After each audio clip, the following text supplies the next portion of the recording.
Pro kabaddi league अब पहले part दूसरे पार्ट की लड़ाइयां नहीं है, अब जो लड़ाई है ना वो क्वालिफाई करने की है, क्योंकि एक टीम क्वालिफाई कर चुकी है, पटना पायरेट्स ने अपनी जगह बना ली है। लेकिन इसके बावजूद दो मुकाबले हुए, दो मुकाबलों में क्या हुआ, दबंग दिल्ली का सामना हुआ बंगाल वॉरियर्स के साथ। अभी जब पिछले बार पहले पार्ट में मुकाबला हुआ था तो दिल्ली ने बंगाल को हराया था और बदला लिया था फाइनल्स वाली हार का। इसके अलावा पटना पायरेट्स ने अपना मुकाबला खेला पुनेरी पल्टन के खिलाफ। इस मैच में क्या हुआ, पटना पायरेट्स ने पुनेरी पल्टन को हराया जरूर, लेकिन इस मैच में भी ना कई सारी छोटी छोटी जंग देखने को मिली थी और इसी के साथ पटना पायरेट्स ने क्वालिफाई भी किया। इन मैचेस में और क्या कमाल हुआ और पॉइंट्स टेबल स्टैंडिंग्स कहां है इस टाइम, कौन सी टीम है जो क्वालिफाई करने वाली है, इन सब पर बात करेंगे। लेकिन उससे पहले भारत का सबसे बड़ा गेमिंग प्लेटफॉर्म विंजो, यहाँ पर आपको 100 से ज्यादा गेम मिलते हैं, वो भी 12 भाषाओं में। और सबसे अच्छी बात यह है कि यहाँ आपको अपनी टीम बनाने का झंझट नहीं पालना पड़ता, क्योंकि एक्सपर्ट्स की बनी बनाई टीम है। फैंटेसी वॉर नाम का फॉर्मेट है, इसी के साथ वर्ल्ड वॉर नाम का फॉर्मेट भी है, जहां पर एक गेम में 2 से 4 टीमें भिड़ती हैं। जो जीतती है उसको मिलते हैं कूपन। इन कूपन का इस्तेमाल आप Amazon, Flipkart, big basket, Hotstar पर कर सकते हैं। और अब आप ललन टॉप व्यूअर हैं तो जब आप साइन अप करेंगे तो आपको 50 रुपए का कैशबैक मिलेगा। मैच पर वापस लौटते हैं। पहला मुकाबला दबंग दिल्ली का हुआ डिफेंडिंग चैंपियन बंगाल वॉरियर्स के सामने। बंगाल वॉरियर्स दिक्कतें थी, पिछला मुकाबला जो खेला वो ड्रॉ खेला, उससे पहले कोई बड़ी जीत हासिल नहीं हुई, टीम ने कई मुकाबले हारे। लेकिन दबंग दिल्ली का हाल भी कुछ ऐसा ही था, वो भी पिछला मुकाबला जीत कर नहीं आ रही थी। तो इस मैच में बंगाल वॉरियर्स, दबंग दिल्ली दोनों बराबर की टक्कर दे रही थी एक दूसरे को। हालांकि ये मुकाबला 39-39 के ड्रॉ पर एंड हुआ। मौका था दबंग दिल्ली के पास, और जिस डिफेंस की हम बात करते हैं ना कि दबंग दिल्ली के पास बहुत एक्सपीरियंस डिफेंस है, वो अपने डिफेंस के दम पे मुकाबले जीतती है। बावजूद इसके कि इस सीजन दिल्ली का डिफेंस बहुत अच्छे से नहीं खेल रहा है, कई मैचेस डिफेंस की वजह से दिल्ली ने गंवाए भी है, लेकिन इसके बावजूद इस टीम के डिफेंस की बहुत ज्यादा तारीफ होती है। और इसी डिफेंस ने ना आज मैच गंवाया, एक खिलाड़ी ने मैच गंवाया, जिसको कहा जाता है कि ये अगर खुद को थोड़ा सा रोक ले तो ये इतने सारे पॉइंट्स कमाते हैं। पिछले मुकाबले में भी खूब सारे पॉइंट्स कमाए थे, हालांकि इस मैच में भी 2 टैकल पॉइंट्स इन्होंने निकाले। इनका नाम मनजीत चिल्लर है। आखिरी मोमेंट पे थोड़ा सा कंट्रोल कर जाते तो मैच दिल्ली की झोली में हो सकता था। हालांकि इसके बावजूद टीम ने मैच को ड्रॉ किया और पॉइंट्स टेबल में एक पायदान ऊपर पहुंची, नंबर 2 पर अपनी जगह बनाई। इस समय नंबर 2 पर है, टॉप पर पटना पायरेट्स है और उसके बाद बाकी सारी टीमें हैं। अभी ये पॉइंट्स टेबल और ज्यादा बदलेगा। इस मैच की पर वापस आते हैं, इस मैच की बात करते हैं। दिल्ली और बंगाल ने टाई खेला। दिल्ली ने 28 रेड, 7 टैकल पॉइंट्स अपने नाम किए। नवीन कुमार एक्सप्रेस का एक और सुपर 10 आया, 16 पॉइंट्स कमाए। शुरुआत थोड़ी सी धीमी रही, लेकिन उसके बाद एक्सप्रेस नाम है इनका, अपनी स्पीड जो है इन्होंने पकड़ी और खूब सारे पॉइंट्स अपनी टीम के लिए कमाए। विजय मलिक के नाम 9 पॉइंट्स रहे, आशु के नाम 2 पॉइंट रहे। और डिफेंस की बात की जाए तो जोगिंदर नरवाल के नाम 3 टैकल पॉइंट, मनजीत चिल्लर के नाम 2 टैकल पॉइंट और जीवा और संदीप के नाम 1 टैकल पॉइंट रहा। दूसरी तरफ बंगाल वॉरियर्स की बात की जाए तो इस टीम के लिए मनिंदर सिंह एक और सुपर 10। कई मौकों पे ऐसा लग रहा था कि मनिंदर सिंह फिट नहीं है, हालांकि टीम का रेडिंग डिपार्टमेंट पूरा जिम्मा इन्हीं के ऊपर है। अगर ये नहीं चले तो टीम दिक्कतों में पड़ती है, फंसती है, और ऐसा नहीं होने दिया। मनिंदर सिंह ने एक और सुपर 10 लगाया, 16 पॉइंट्स अपने नाम किए। रोहित के नाम 4 पॉइंट्स रहे। और डिफेंस की बात की जाए तो अमित के नाम 3, रण सिंह के नाम 3, विशाल और अबूजर के नाम 2 टैकल पॉइंट्स रहे। आज डिफेंस बहुत अच्छा खेला है बंगाल वॉरियर्स का। बीते 1-2 मैचेस से हम यही बात कर रहे थे कि इस टीम का रेडिंग डिपार्टमेंट थोड़ा सा अच्छा करने लगा, क्योंकि मनोज गौड़ा आए थे इस टीम को सपोर्ट करने के लिए, तो फिर इस टीम का डिफेंस नहीं चला। हालांकि आज इस मैच में रेडिंग का जिम्मा सिर्फ मनिंदर सिंह के ऊपर रहा, लेकिन डिफेंस काफी अच्छा चला, हर किसी ने पॉइंट्स कमाने की कोशिश करे। और इस मैच की पॉइंट्स टेबल की बात की जाए ना, उसकी शुरुआत भी बंगाल वॉरियर्स ने करी। और रेडिंग करने कौन आया, सबसे पहले मनिंदर सिंह, और शिकार बनाया जीवा को आउट किया, 0-1 हुआ। फिर नवीन गए तो 0-2 हुआ score board, 2 point Bengal Warriors के पास। नवीन को आउट किया, उसके बाद दिल्ली ने भी पॉइंट्स कमाने शुरू करे, बोनस से बिल्कुल शुरुआत करी। 1-2, 1-4 इस तरीके से पॉइंट्स कमाने शुरू करे। 2-4 हुआ, 2 पॉइंट्स दबंग दिल्ली के नाम, 4 पॉइंट बंगाल वॉरियर्स। अभी तक दिल्ली बोनस पे ही खेल रही थी क्योंकि इसके प्राइम रेडर्स बाहर बैठे थे। इसके बाद दिल्ली ने मैच में वापस आने की कोशिश करी। 3-6, 5-7, 6-10। यहाँ पे दबंग दिल्ली को मैच का पहला ऑल आउट मिला। विजय मलिक जो पहले वाली रेड में इन्होंने अपनी टीम को बचाया था ना ऑल आउट होने से, इस रेड में नहीं बचा पाई इनकी टीम, ऑल आउट हुई। और इसके बाद फिर से वही कहानी, 7-11 स्कोर बोर्ड हुआ। नवीन कुमार वापस आए, मैच के बाद वापस चले गए, लेकिन यहाँ से थोड़ा थोड़ा कमबैक अब दिल्ली करना शुरू करने वाली थी। 7-11 से 9-12 हुआ, 10-14, 14-15, 15-15, 16-16 की बराबरी पर आते आते 19-17 से दबंग दिल्ली ने इस बार बंगाल वॉरियर्स को ऑल आउट दिया और पहला हाफ 19-18 पे खत्म हुआ। जो शुरुआत पॉइंट्स टेबल की बंगाल वॉरियर्स ने करी थी ना, पहले हाफ के खत्म होने तक 1 पॉइंट पीछे रह गई। 19 पॉइंट दिल्ली के खाते में, 18 पॉइंट्स बंगाल के खाते में। और इस पूरे फर्स्ट हाफ की बात की जाए तो दिल्ली ने 13 रेड और 3 टैकल पॉइंट्स निकाले थे। डिफेंस इतना अच्छा नहीं चला था। मंजीत, संदीप और जोगिंदर नरवाल के नाम 1-1 टैकल पॉइंट रहा था। विजय के नाम 7 पॉइंट्स रहे थे। नवीन कुमार एक्सप्रेस ने 5 पॉइंट्स निकाले थे। दूसरी तरफ अगर आप बंगाल वॉरियर्स की बात करेंगे तो इस टीम ने 5 टैकल पॉइंट्स निकाल लिए थे, जिसमें रण सिंह, विशाल, अमित, अबूजर सबके नाम 1-1 टैकल पॉइंट रहा था। और रेडिंग डिपार्टमेंट की बात की जाए तो मनिंदर सिंह 7 पॉइंट पहले हाफ में ही अपने नाम किए। रोहित के नाम 2 पॉइंट्स रहे थे। जो 19-18 पे पहला हाफ खत्म हुआ था ना, इसकी शुरुआत फिर हुई, 20-19 स्कोर बोर्ड हुआ। लेकिन यहाँ से जो है गेम थोड़ा सा पलटने लगा था। बंगाल वॉरियर्स ने कमबैक करना शुरू करा। 19-18 से 20-19 हुआ, 20-21, 22-22। नवीन को एक बार फिर से विशाल माने ने ऑल आउट किया। इस बारी दीवार बन के उनके सामने खड़े हुए। इसके बाद पॉइंट्स टेबल आगे बढ़ा। 25-25, 25-26 हुआ। मनिंदर सिंह ने अपना सुपर 10 पूरा किया और 26-29 पर दबंग दिल्ली को एक ऑल आउट फिर से दे दिया बंगाल वॉरियर्स ने। इसके बाद 26-29, 27-29 अब दिल्ली ने कमबैक करना शुरू किया। आखिरी के जो 10 मिनट होते हैं ना, हमेशा कहा जाता है दिल्ली आखिरी के मिनट्स में कमबैक करना जानती है, और वही चीज एक बार फिर से करके दिखाई।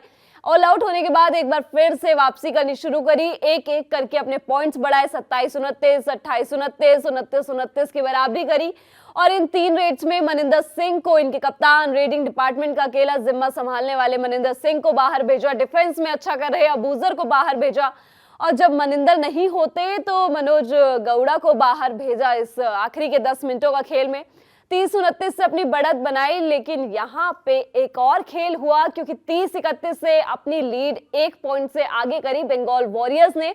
रण सिंह ने नवीन कुमार को आउट किया और ये जो टैकल था ना, ये ऐसा टैकल था जो कि शायद आप प्रो कबड्डी में कोई भी नहीं देखना चाहेगा। इतना हार्ड टैकल था वो, इसकी वजह से रण सिंह को येलो कार्ड भी दिया गया और 2 मिनट के लिए उनको मैच से बाहर भी भेजा गया। 31-33 हुआ, 32-33 हुआ। लेकिन इस बार अब नवीन कुमार ने भी रण सिंह से बदला ले लिया था, उनको भी एक बार बाहर भेजा। 32-34 किया स्कोर बोर्ड और यहां से आते आते 38-37 पे स्कोर बोर्ड लेकर आई दबंग दिल्ली की टीम। 1 पॉइंट की लीड ली। नवीन ने मल्टी पॉइंट रेड करी अपनी टीम के लिए, जिसमें एक मनिंदर सिंह को भी आउट किया। 3 खिलाड़ियों को आउट किया था उस रेड में। और ये आखिरी की 2-3 रेड्स बची थी। यहाँ पे था कि दबंग दिल्ली और बंगाल वॉरियर्स को संभल कर खेलना था। बंगाल वॉरियर्स के मोस्ट ऑफ द प्लेयर्स बाहर मैट पर चले गए थे, काफी सारे खिलाड़ी आउट हो गए थे। दिल्ली पूरी थी ऑलमोस्ट और यहाँ से अपनी टीम को संयम रखते हुए डिफेंस को मैच बचाना था। लेकिन यहीं पे मंजीत ने गलती करी और जो एक आखिरी खिलाड़ी बचा था ना, उसको आउट करने के चक्कर में, उसको टैकल करने के चक्कर में वो खुद आउट हुए और यहां से मुकाबला 39-39 पर ड्रॉ करना पड़ा दबंग दिल्ली को। जिसके बाद थोड़ी सी डांट उनके कोच ने भी उनको लगाई, लेकिन इसके बावजूद दबंग दिल्ली दूसरे पायदान पर पहुंच गई और ये मैच एक ड्रॉ में एंड हुआ दबंग दिल्ली के लिए। यहाँ से बहुत सारे पॉजिटिव्स। नवीन कुमार ने एक और सुपर 10 लगाया। विजय मलिक ने काफी अच्छा सपोर्ट किया। रेडिंग डिपार्टमेंट अच्छा चला, डिफेंस अच्छा चला। बंगाल वॉरियर्स ये जो मुकाबले हारने वाला सिस्टम चल रहा है ना, अब यहाँ से जीतने होंगे क्योंकि डिफेंडिंग चैंपियन अगर यहाँ से मुकाबले नहीं जीतेगी तो टूर्नामेंट से अब बाहर हो सकती है। कुछ मुकाबले हैं और सारे ही जीतने होंगे अगर टॉप 6 में पहुंचना है तो। इसके बाद एक और मुकाबला खेला गया। पटना पायरेट्स का सामना हुआ पुनेरी पल्टन के खिलाफ। पटना पायरेट्स ये टीम इस सीजन, इस टीम को हराना थोड़ा सा मुश्किल है और जयपुर की टीम ये कमाल कर चुकी है। इस टीम को 2 बार हरा चुकी है। दूसरी तरफ पुनेरी पल्टन की बात की जाए तो इनफॉर्म है, कोई कमी नहीं है इस टीम में। असलम इनामदार है, मोहित गोयत है, डिफेंस इस टीम का अच्छा है। इस मैच में पटना पायरेट्स के सामने थोड़ी सी फीकी पड़ गई पुनेरी पल्टन और 43-26 से ये मुकाबला अपने नाम किया। पटना पायरेट्स ने क्वालिफाई किया। पटना की बात की जाए तो 20 रेड और 11 टैकल पॉइंट्स इस मैच में अपने नाम किए। मोहम्मद रेजा के नाम 3 टैकल पॉइंट, शुभम शिंदे के नाम 4 टैकल पॉइंट्स, नीरज के नाम 2 और साजिन, सुनील, मोनू के नाम 1-1 टैकल पॉइंट रहा। रेडिंग डिपार्टमेंट की बात की जाए तो गुमान सिंह ने एक सुपर 10 लगाया, 13 पॉइंट्स उनके नाम रहे। सचिन के नाम 6 पॉइंट्स रहे। रेडिंग में प्रशांत राय ज्यादा कुछ कमाल नहीं कर पाए, जिसकी वजह से उनको सब्स्टिट्यूट भी किया गया। दूसरी तरफ पुनेरी पल्टन्स की बात करें तो 19 रेड और 5 टैकल पॉइंट्स इस टीम का डिफेंस आज नहीं चला। टीम के लिए सोमवीर ने 2, विशाल भारद्वाज ने 2 और संकेत सावंत ने 1 टैकल पॉइंट निकाला। लेकिन रेडिंग डिपार्टमेंट की बात की जाए तो एक भी सुपर 10 नहीं आया। असलम इनामदार 9 पॉइंट्स, मोहित गोयत 6 पॉइंट्स और नितिन तोमर 4 पॉइंट्स लेके आए, जो कि बोनस के जरिए है। इस मैच की कहानी को अगर पॉइंट्स में समझा जाए तो शुरुआत बहुत अच्छी करी थी पुनेरी पल्टन ने, और जो शुरुआत करी थी और अटैक एक ही बंदे पे रखा अपने। मोहम्मद रेजा, इस बड़े डिफेंडर को बाहर रखना है, वही प्लान के साथ उतरी। जो पॉइंट्स टेबल की शुरुआत हुई, असलम इनामदार ने पहली रेड करी, मोहम्मद रेजा को आउट करते हुए अपने टीम के लिए 1 पॉइंट लेके आए। 0-1 से शुरुआत हुई, 0-1, 0-3, 1-3, 2-4 इस तरीके से पॉइंट्स टेबल चला। 2 पॉइंट्स पटना के पास तो 4 पॉइंट्स पुनेरी पल्टन के पास, और ये इस तरीके से ही चलता रहा कुछ देर तक। 4-6 हुआ, 4-8 हुआ, 4-9 हुआ। पुनेरी पल्टन्स बहुत शानदार फॉर्म में खेल रही थी। लग रहा था कि इस मैच में पटना पायरेट्स थोड़ा सा पीछे रह गई, या आज वो चार्म, आज वो मैजिक इस टीम के पास नहीं है। लेकिन फिर वही ना कि प्रो कबड्डी में हमने कितने सारे लॉबी वाले खेल देख लिया। अभी पिछले मुकाबले में भी देखा, दिल्ली वाले मैच में भी हुआ, उससे पहले कई सारे मैचेस में हो चुका है। तो एक बार फिर से लॉबी का खेल हुआ और यहाँ से 4 पॉइंट्स हासिल किए। पटना पायरेट्स की टीम ने अपने स्कोर बोर्ड को 8-10 पे लेके गई और यहाँ से मुड़ के नहीं देखा। मैच का स्कोर बोर्ड 10-10 हुआ, 13-11 हुआ। पटना पायरेट्स ने, जो कि लीड में थी पुनेरी पल्टन, उसको एक ऑल आउट दिया और पहला हाफ 18-17 पे जाके खत्म हुआ। इस हाफ की कहानी लॉबी के खेल ने डिसाइड कर दी, क्योंकि कई सारे खिलाड़ी पुनेरी पल्टन्स के लॉबी में चले गए और वहां से आउट हुए। वहां से पटना पायरेट्स ने अपना मोमेंटम बनाया और अपने मैच को आगे इसी तरीके से लेके चली गई। हालांकि बीच में कई बार ऐसा हुआ, पुनेरी पल्टन ने वापसी करने की कोशिश करी, लेकिन वो इनफ नहीं रहा उस टीम के लिए। 18-17 पे पहला हाफ खत्म हुआ, उसके बाद पॉइंट्स आगे बढ़े। 21-18 हुआ, 25-20 हुआ, 26-22, 31-24। पुनेरी पल्टन को एक और ऑल आउट मिला, पॉइंट्स टेबल आगे बढ़ा 33-25। और इस बीच पुनेरी पल्टन्स को पटना पायरेट्स ने एक बार फिर से ऑल आउट किया और 43-26 से ये मैच अपने नाम कर लिया पटना पायरेट्स ने। ये चीज समझ आ गई इस मैच से कि जो भी टीम पटना पायरेट्स के सामने आती है ना, वो सिर्फ एक प्लान के साथ आती है। आप मोहम्मद रेजा को बाहर भेजिए, आप उनको बाहर भेजेंगे तो उनका डिफेंस वीक होगा, क्योंकि मोहम्मद रेजा बहुत बड़े खिलाड़ी है और खूब सारे पॉइंट्स अपनी टीम के लिए कमाते हैं। हालांकि इस जीत के साथ पटना पायरेट्स ने क्वालिफाई तो कर लिया है, लेकिन इसके बावजूद कुछ चीजें हैं पटना पायरेट्स के लिए जो अभी भी सही करने की जरूरत है। पटना पायरेट्स ने इस मैच में 20 रेड पॉइंट्स कमाए। गुमान सिंह ने तो एक सुपर 10 लगाया, लेकिन सचिन के नाम सिर्फ 6 पॉइंट्स रहे। प्रशांत राय नहीं चले और रेडिंग डिपार्टमेंट थोड़ा सा संभालने की, अगर एक बार फिर से ट्रॉफी अपने नाम करनी है तो इस चीज पर काम करने की जरूरत है पटना पायरेट्स को। तो ये 2 मुकाबले खेले गए। दबंग दिल्ली ने बंगाल वॉरियर्स डिफेंडिंग चैंपियंस के साथ इस बार एक ड्रॉ खेला और पटना पायरेट्स ने पुनेरी पल्टन को हराकर अपने आप को क्वालिफाई करवा लिया। प्रो कबड्डी लीग में भी और बड़े बड़े मैचेस बाकी हैं। अभी स्टैंडिंग्स में काफी कुछ चेंज आएगा और आगे होने वाले मैचेस में क्या कुछ कमाल होगा, ये सब आपको दी ललन टॉप की प्रो कबड्डी लीग की कवरेज कॉस कबड्डी में मिलता रहेगा। आप देखते रहिए दी ललन टॉप। मैं हूं गरिमा, और इसी के साथ अगर अभी तक आपने हमारे नए चैनल ललन टॉप स्पोर्ट्स को सब्सक्राइब नहीं किया है तो उसका लिंक आपको डिस्क्रिप्शन में मिल जाएगा।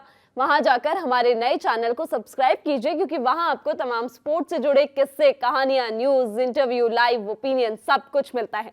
देखते रहिए दी ललन टॉप। शुक्रिया।